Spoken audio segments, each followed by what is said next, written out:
Anlatırken tut elimi, uykuya dalıp gitsem bile bırakıp gitme sakın beni. Anlatırken tut elimi, uykuya dalıp gitsem bile bırakıp gitme sakın beni.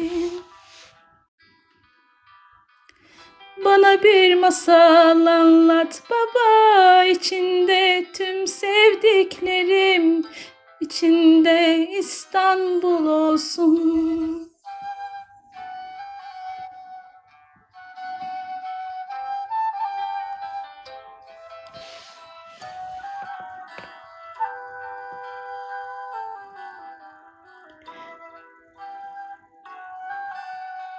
Bu çok güzel diziydi değil mi?